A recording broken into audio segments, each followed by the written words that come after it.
Subscribe to my channel Dhule Express News. Subscribe now, press the bell icon and never update from Dhule Express News. Dhule तालुक्यातील आनंदखेडे येथे श्री आनंदादेवी यात्रा उत्सव मोठ्या उत्साहात संपन्न झाले. श्री आनंदादेवीच्या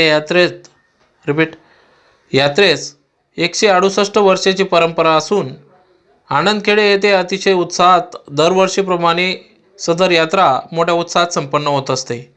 आज दिनांक 10 एप्रिल रोजी अतिशय उत्साहात संपूर्ण गावातून ध्वज मिरवणूक काढून आजच्या दिवशी ध्वज मिरवणूक काढण्यात आली. अतिशय उत्साहात ज्यात ढोल ताशा वाजत गाजत संपूर्ण आनंदखेडे गावातून भव्य दिव्य अशी ध्वज मिरवणूक काढण्यात आली. चैत्र शुद्ध पंचमी मुहूर्तावर सदर ध्वज चढविला जात असतो.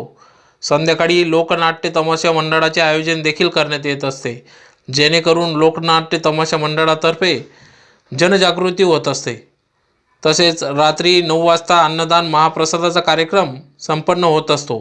यात विशेष म्हणजे संपूर्ण आनंदखेडे ग्रामस्थ मिळून एकाच ठिकाणी विविध प्रकारच्या डाळी एकत्र करून केवटी डाळ बनवून या ठिकाणी महाप्रसादाचा कार्यक्रम करण्यात येत असतो व सदर महाप्रसादाचा कार्यक्रम लाभ हा सर्व भक्त भाविकगण लाभ घेत असतात. अतिशय शांततेत श्री आनंदादेवीची यात्रा मोठ्या उत्साहात संपन्न होते. सदर यात्रेत 2 तमाशा मंडळाचे आयोजन देखील करण्यात येते. तसेच दिनांक 11 एप्रिल चैत्र शुद्ध षष्ठी निमित्त भव्य कुस्ती दंगलींचे आयोजन करण्यात येते. दरवर्षीप्रमाणे या यात्रेनिमित्त कुस्तींच्या दंगलीत अनेक जिल्ह्यातून मल्ल या ठिकाणी आपले डावपेच या कुस्ती दंगलीत उतरून सादर करीत असतात.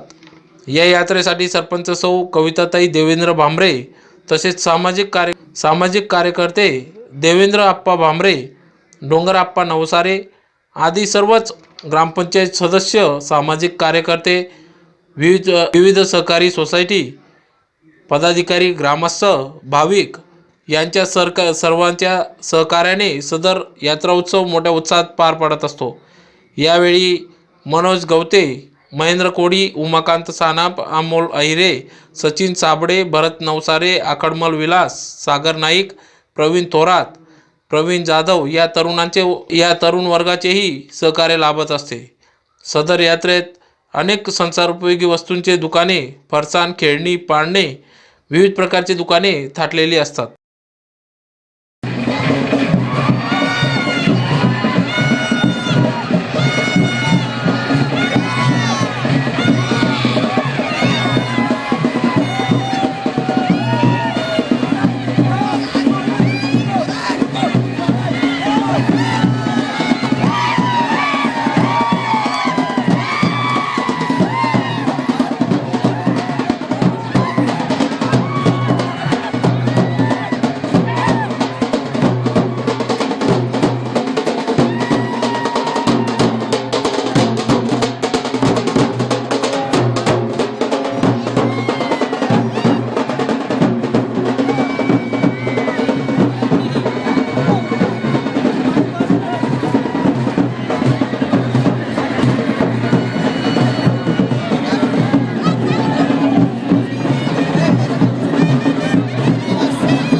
भाऊ जाऊ द्या, हर्षल भाऊ जाऊ द्या, एक गेले हर्षल भाऊ.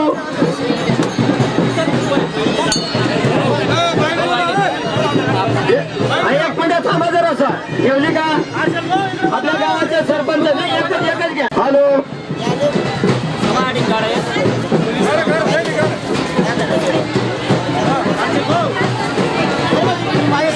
हॅलो आप्पासाहेब डोंगर डोंगर नवसारे यांनी काट्याजवळ यायचंय. थांबा थांबा थांबा थांबा, आप्पासाहेब या, थांबा आप्पासाहेब या.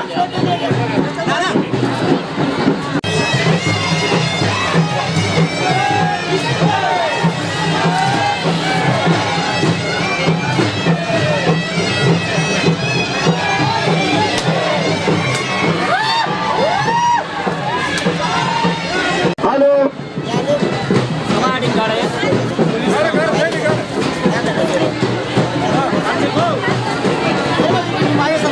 हॅलो आप्पासाहेब डोंगर डोंगर नवसारे यांनी काट्याजवळ यायचंय. थांबा थांबा थांबा थांबा, आप्पासाहेब या, थांबा आप्पासाहेब या.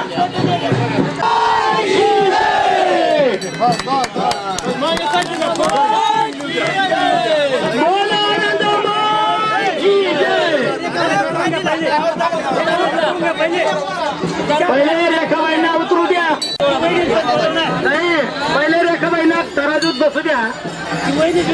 हा मामींना बोला, दोघ जण जोडीने या.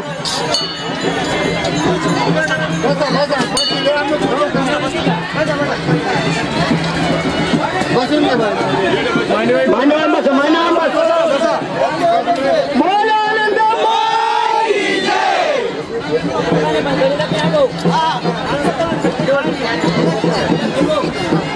भाईदास बळीराम पाटील यांना विनंती आहे, रेखाबाईची पूजा करावी. काटा काटा. प्रथम आलेल्या सर्व ग्रामस्थांचं, पंचकृषीतून आलेल्या सर्व भाविक भक्तांचं आनंदादेवी पंचमंडळ व आनंदखेडा व सुत्रेपाडा ग्रामपंचायतीच्या वतीने हार्दिक स्वागत करतो. यावर्षी 168वी आम्ही यात्रा संपन्न करतो आहोत. सालाबादाप्रमाणे गुढीपाडव्याच्या दिवशी सर्व गावकऱ्यांच्या समोर मागच्या वर्षाचा जमा खर्च झाल्यानंतर दुसऱ्या दिवसापासून यात्रेच्या वर्गणीला सुरुवात झाली. काल चैत्र शुद्ध चतुर्दशीच्या दिवशी, चतुर्थीच्या दिवशी गावात बैठकी भीमा नामा यांचं लोकनाट्य तमाशा आयोजित करण्यात आला होता. आज सकाळी मांडव यात्रा झाली. नंतर आता सर्व गावकऱ्यांच्या समक्ष वतीने, सर्वांच्या साक्षीने आई आनंदादेवीचं महापूजन व आरती संपन्न झाली. आता याच्यानंतर दुपारी 4 वाजता तगतराव होईल. सालाबादाप्रमाणे आमच्या ज्या गावाचं वैशिष्ट्य आहे महाप्रसादाचं, सर्व एकत्र डाळींचं वरण, त्याला आपण खानदेशी केवटी डाळ असं म्हणतो, त्याचा नैवेद्य व गव्हाची पोळी असं जवळजवळ 10 ते 12 हजार लोकांसाठी महाप्रसाद आयोजित केला जातो. महाप्रसादानंतर आज इथे 2 लोकनाट्य तमाशा आहे. एक रविभाऊ आंजाळेकर आणि एक शालिक शांताराम शिवाभाऊ सांगवीकर यांचे 2 लोकनाट्य तमाशे इथे रात्री 10 वाजता सुरू होतील. तसंच उद्या कुस्त्यांची दंगल होईल आणि यात्रा संपन्न होईल. पुनश्च एकदा सर्व ग्रामस्थांना, आलेल्या सर्व मंडळींना यात्रेच्या शुभेच्छा देतो. धन्यवाद. चैत्र शुद्ध पंचमी, या चैत्र शुद्ध पंचमीच्या दिवशी आनंदादेवीच्या यात्रेला आलेल्या सर्व भाविकांचं आपल्या आनंद यात्रेच्या सर्व पंचमंडळाच्या वतीने, ग्रामस्थांच्या वतीने व ग्रामपंचायतीच्या वतीने हार्दिक स्वागत करतो. आपण आमचं सर्व गाव एकत्र होऊन गुढीपाडव्याच्या दिवशी रात्री 9 वाजता आम्ही फळा गोळा करतो. त्या दिवशी आनंदादेवीच्या आशीर्वादाने कमीत कमी 1 लाखापर्यंत आमची अमाऊंट जमा होते. अन्नदानासाठी तेलाचे डबे ते दिले जातात, अन्नदानासाठी गहू दिले जातात, केवटी डाळ दिली जाते. असे आम्ही पहिल्या दिवशी चतुर्थीला तमाशा ठेवला जातो भीमा नामाचा. दुसऱ्या दिवशी सकाळी 8 वाजता मांडव निघतो. मांडव निघाल्यानंतर सर्व गावकऱ्यांच्या उपस्थितीत ध्वज मिरवणूक होते. नंतर आनंदादेवीची महापूजा होते. नंतर एक सत्व आनंदादेवीचं की तो जो ध्वज लावणारा जो महाराज आहे, या देवीचं एक सत्व आहे की तो 2-3 मिनिटात ध्वज लावून परत येतो. हेच मोठं आनंदादेवीचं सत्व या गावाला आहे. आणि आनंदादेवीचा एवढा मोठा आशीर्वाद आहे की महाराष्ट्रामध्ये दुष्काळ आहे, पण आनंद खेडेगावामध्ये दुष्काळ आमच्या आईने आजपर्यंत पोचू दिला नाही. अशाच आशीर्वाद आमच्या आईचा सर्व गावाला आणि आजूबाजूच्या खेड्यांना राहो अशी मी आनंददेवीला. आनंदखेडे या गावाची आनंदादेवीची यात्रा दरवर्षी भरते. आमच्या गावाची लोकसंख्या जवळजवळ 10,000 पर्यंत हे सर्व जाती धर्माचे लोक यात्रेसाठी येतात आणि गुढी गुलाबीने सर्व यात्रा पार पडतात. आनंदादेवीचे एक वैशिष्ट्य आहे, जे नवसाला पावणारी देवी आहे म्हणून कुठल्याच गोष्टीचे गालबोट लागत नाही आणि कुठल्याच गोष्टीचे घातपातचा प्रकार होत नाही. म्हणून आमच्या गावाला दुष्काळाची जरी आली तरी ती पोचू देत नाही. आमच्या गावाची श्रद्धा आहे, आजूबाजूच्या लोकांची श्रद्धा आहे. कुठच्याची जंगल असो, कुठलं जेवणाचा मोठा भंडारा असो, सर्व कार्यक्रम गाव मिळून एकतेचं एक प्रतीक आहे आमच्या गावाचं, म्हणून चांगला उत्साह होतो. आज आपल्या आनंदखेडे गावाची यात्रा आहे. या यात्रेचा इतिहास म्हणजे गेल्या 165 वर्षापासून ही यात्रा या धुळे ग्रामीणमध्ये या पूर्ण पंचक्रोशीमध्ये सर्वात मोठी यात्रा म्हणून समजली जाते. सर्वप्रथम म्हणजे मस्जिदची यात्रा, त्यानंतर नेरची यात्रा, त्यानंतर आनंदखेड्याची यात्रा, ही सर्वात मोठी यात्रा 3 नंबरची यात्रेचा लागतो. या यात्रेमध्ये आमचं आनंदखेडे व सुत्रेपाडा हे गाव आहे. सुत्रेपाडा गाव आणि आनंदखेडे ग्रामपंचायत एकत्र असल्यामुळे त्या गावातही आज इथे तमाशा ठेवलेला आहे. तसेच सर्वात मोठा भंडारा आमच्या आनंदखेडे यात्रेत होतो. या भंडाऱ्याचं वैशिष्ट्य म्हणजे असं, इथे केवटीची डाळ ही केली जाते. 7 डाळ मिळून एकदम मोठा भंडाऱ्याचा कार्यक्रम या गावात होत असतो. आणि आनंदखेडे यात्रेचा प्रसाद म्हणून पंचक्रोशीतील सर्व भाविक इथे प्रत्येक त्याची मानता मानत असतो आणि सर्वात मोठ्या संख्येने रात्री करोड्याचा प्रसाद घेत असतात. तसेच गावातील जे म्हणजे आता या गावामध्ये भरपूर मुलं आर्मीमध्ये आहेत, पोलीसमध्ये आहेत, ते दिवाळीला येणार नाही, पण यात्रेचा हा सण आमच्या आनंदखेड्यासाठी खूप मोलाचा सण आहे. त्यामुळे संपूर्ण गाव इथे एकवटतं. तसेच आज आमच्या यात्रेला ग्रामपंचायत सरपंच सौ कविताताई देवेंद्र भामरे यांच्या घरापासून ध्वजाचा कार्यक्रम निघाला. आता ध्वज मिरवणूक झालेली आहे. तसेच आनंदखेडे गावात प्रत्येकाला मान दिलेला आहे. ध्वजाचा कार्यक्रम आमच्या गावातील बापू गबामाळी यांच्या घरातनं हा ध्वजाचा कार्यक्रम निघत असतो. त्यांना तो ध्वजाचा मान दिलेला आहे. तसेच गावातील नामांकित मंडळी, तसेच प्रत्येक गावात आमचे 20 ते 25 मंदिरं आहेत. त्या मंदिरांना यात्रेचा मांडप, जसं आपण लग्नाचा मांडप देत असतो तसं यात्रेचा मांडप आपण देत असतो. तसेच गावाच्या यात्रेचं स्वरूप मी तुम्हाला आता सांगणार आहे. आज यात्रेचा पहिला दिवस सकाळी 10:30 वाजता ध्वज मिरवणूक झाली व इथे आमची आनंदा आई जी आहे ती मूर्तीमध्ये नसून ती एका झाडाच्या स्वरूपात आहे आणि ते वडाचं झाड आहे. त्या वडाच्या झाडाचं खूप जुनं झाड आहे, ते 170 वर्ष असतील त्या झाडाला. त्या झाडामध्ये आमची आनंदाई माता बसलेली आहे. त्यामुळे जागृत देवस्थान हे आम्ही मानत असतो आणि गावातील प्रत्येकजण इथे मान म्हणता करत असतात. यात्रेचं वैशिष्ट्य म्हणजे आज यात्रेचा खूप मोठा स्वरूप आमची यात्रा घेते. कालच आमचा एक बैठकी गंमत झाली, तमाशा त्याला आम्ही बैठकी गंमत म्हणतो, ती गावात असते शनी मंदिराजवळ. त्याच्यानंतर आज आनंदाईच्या मंदिर परिसरात 2 तमाशे ठेवलेले आहेत. एक शिवाभाऊ सांगवीकर आणि रविभाऊ आजनाळे, रतनभाऊ यांचा तमाशा आज आहे. एक तमाशा आमच्या ग्रामपंचायत असल्यामुळे सुट्रेपाड्याकडनं असतो आणि एक आमच्या आनंदखेडेकडनं असतो. तरी प्रमुख अतिथी म्हणून आज आपल्या या आनंदखेडे यात्रेला आपले धुळ्याचे नगरसेवक देवादादा सोनार, तसेच मनोज भाऊ मोरे, तसेच राकेशदादा कुलेवार, संजय भाऊ वाल्ले आणि असे अनेक मंडळींनी आता यात्रेला भेट दिलेली आहे. तसेच संध्याकाळपर्यंत आमचे भिकनप्पा वराडे हे येतील. महापौर श्रीमान आपलं चंद्रकांत बापू सोनार हेही आज या यात्रेला भेट देणार आहेत. तसेच ग्रामपंचायत सदस्य मंडळी, पोलीस पाटील यांनीही या कार्यक्रमाचा पूर्ण आराखडा तयार केलेला आहे. तसेच उद्या सकाळी कुस्त्यांची दंगल आहे. कुस्त्यांची दंगल ही दर सालाबादाप्रमाणे एकदम मोठ्या प्रमाणात तिथे कुस्त्या होत असतात. तसेच एवढे बोलून मी माझे Subscribe to my channel Dhule Express News. Subscribe now, press the bell icon and never update from Dhule Express.